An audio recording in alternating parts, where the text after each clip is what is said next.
E aí, pessoal do terceiro ano, tudo bem com vocês? Como vocês estão no isolamento? Tem que ficar isolado. E essa foi a forma do ArtSeb entrar na vida de vocês, para vocês continuarem o sonho, continuarem com as metas de entrarem nos melhores vestibulares, não é? Que é já clássico, já é tradição aqui no colégio, beleza? Veja bem, pessoal, hoje nós vamos dar continuidade às aulas que eram presenciais, beleza? E logo aqui no cantinho você vai ter, geralmente em todas as aulas, não é? A matéria, o nome do professor, o assunto, o capítulo. Eu vou usar sempre o livro de caso, o livro texto, não é? Para a gente pegar sempre uma abordagem mais ampla, e a página também. Então, antes de começar a aula, você dá um pause aí, pegue a apostila, porque o material de apoio é imprescindível, beleza? Vamos lá. No capítulo 6, da página 57, nós vamos falar sobre renda no mundo. Então, olha só que linda o assunto. É um assunto bem tranquilo para a prova, não é? Deixa eu apagar aqui, colocar uma corzinha mais escurinha. Uma renda no mundo. Renda no mundo. Pessoal, esse assunto aqui, ele é recorrente na prova? Demais! Só lembrando que no Enem do ano passado caíram 2 questões. E olha que coincidência, 2 questões da mesma temática. Dentro do eixo do assunto renda, porém falando sobre a agricultura. E você teria que responder essa questão analisando a renda que cai, né? A acessibilidade da renda, e isso daí gerando uma relação, não é, com a insegurança ou segurança alimentar. Então, está dentro desse contexto. Nas questões, como por exemplo o FT, das questões do EMA, já é um pouquinho diferente. O sujeito já mexe com os indicadores de renda, beleza? Então, olha só.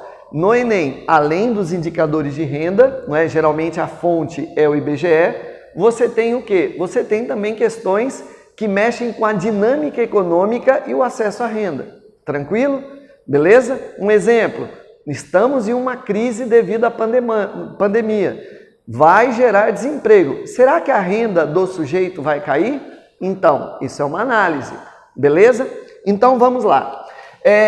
O que é a renda, professor, para a gente na hora da prova? A renda sempre vai ser um indicador socioeconômico da pessoa, certo? Ou da população. Sempre vai ser. Beleza? Tudo bem? Como que a renda ela vem para a gente na prova? Como eu havia dito, dentro de um contexto econômico ou em estatística. Se for em estatística, você vai ter 2 opções de questão. Ou o sujeito, ao indicar, não é, ele vai medir a renda apenas, então você vai ter lá os dados, certo? Os dados da questão. E vai ter apenas renda,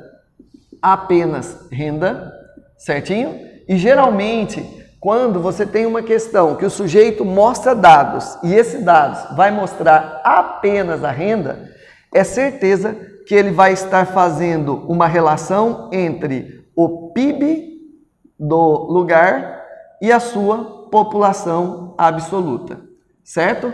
Isso vai ser chamado de renda per capita, beleza? Por que esses dados, né, quando você observa, eles são viciados? Porque esse dado é uma média. E a média vai esconder os extremos, que são as desigualdades. Percebeu? Então, aqui na sala tem eu e o meu colega amigo Jefferson. Beleza? Professor de física.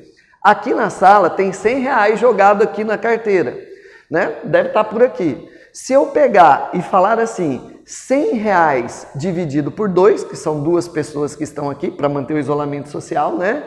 São R$50 por pessoa. Então, olha só, eu tenho 50 e o meu colega Jefferson tem 50 também. Beleza?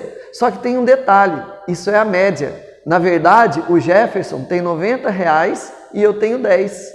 Então veja bem, a média esconde os extremos. Percebeu? Então qual que é essa informação? Essa daqui é uma informação viciada. Por que viciada? Porque, na verdade, ela esconde as desigualdades sociais. Beleza?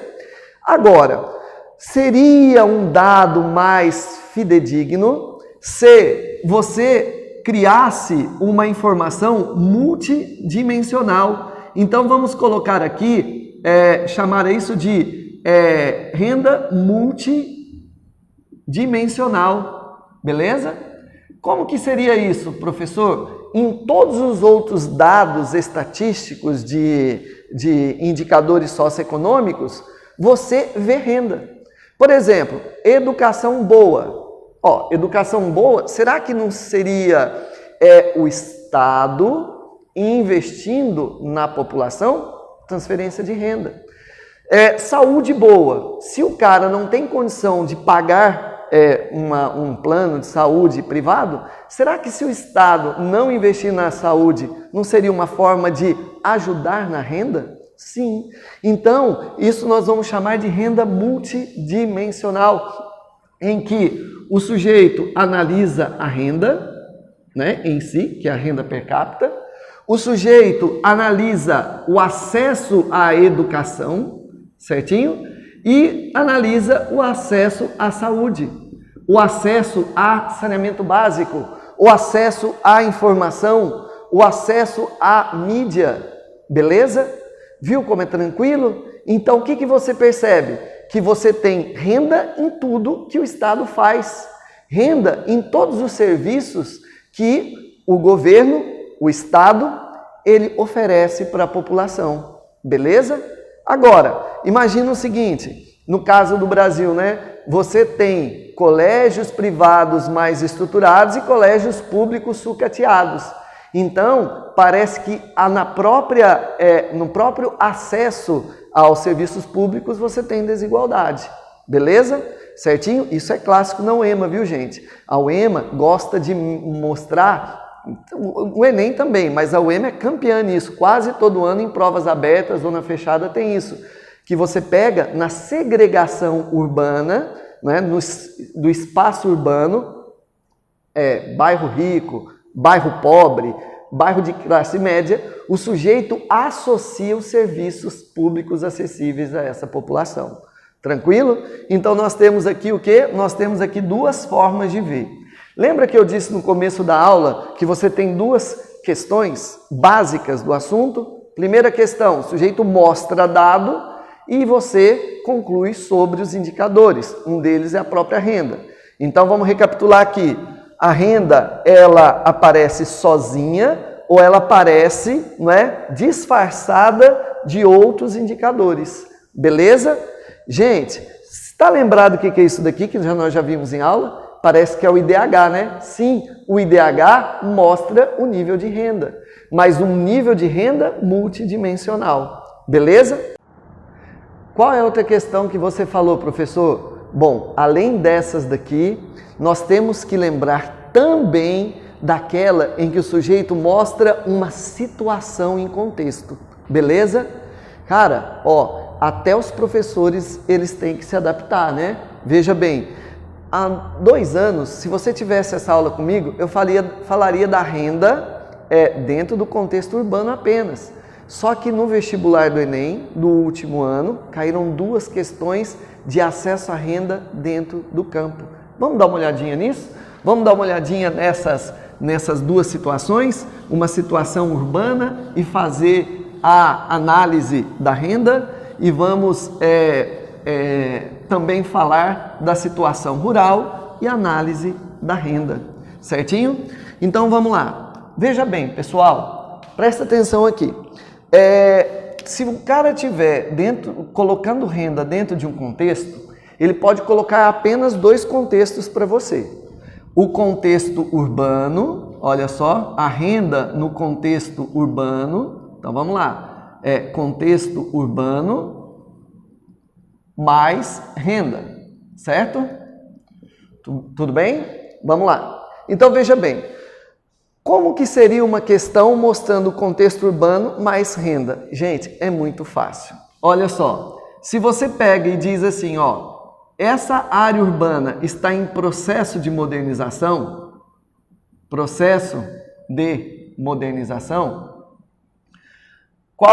quais são as duas palavras que acompanham modernização em todas as questões?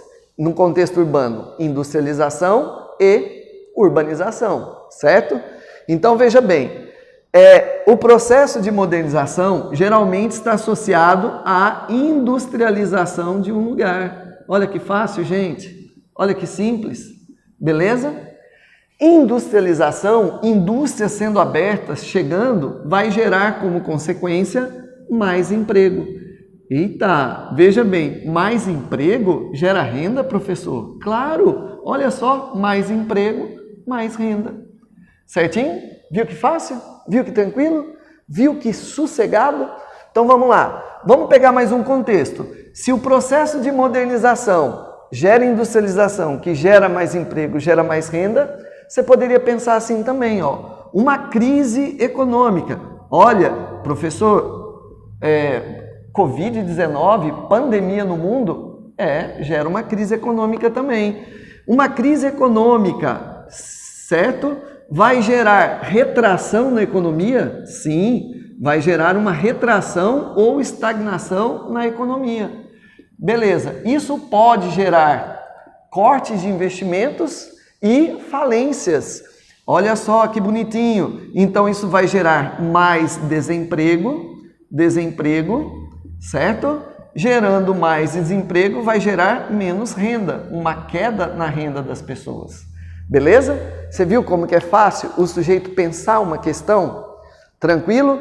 Veja bem, professor, e se dentro do contexto urbano, eu vou colocar o urbano aqui, viu? Porque 84% da população brasileira é o quê? É urbana. Vamos colocar assim, e se você tiver políticas assistencialistas, professor? Ó, políticas assistencialistas.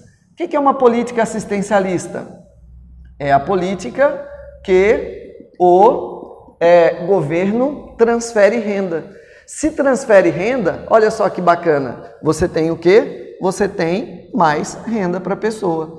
Quer ver como é fácil? Antigamente tinha muita gente abaixo da linha da pobreza, né?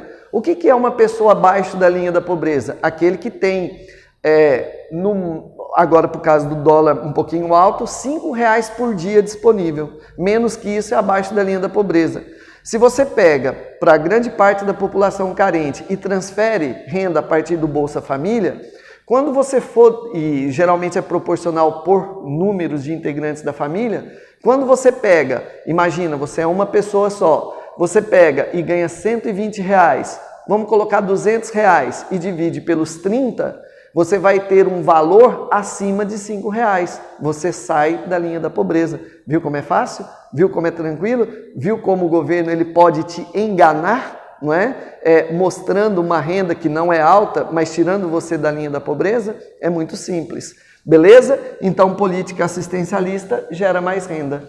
Viu que facinho? Viu que tranquilo? Esses daqui são os aspectos, não é? Que você pode o quê? Que você pode encontrar no contexto urbano. Agora, olha o detalhe que o Enem cobrou.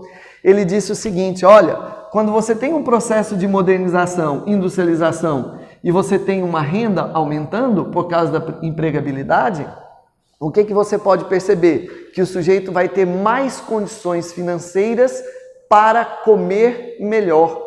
Comer melhor, beleza? Ele associou renda à fome. Então, veja bem, mais renda gera mais segurança alimentar. Olha só, segurança alimentar. Viu que facinho, gente? Viu que simples? Isso caiu no Enem no ano passado. Ó, uma questão muito simples. E parece que o Enem não estava satisfeito. Ele criou uma outra questão mostrando uma outra situação de renda. Vamos dar uma olhadinha? E aí a gente vai ver o contexto, ó, o contexto rural, certinho? Qual que é o contexto rural? O contexto rural é o seguinte, imagina se há concentração de renda no campo. É a concentração de renda no campo, é concentração do fator de produção, concentração de terras, certo?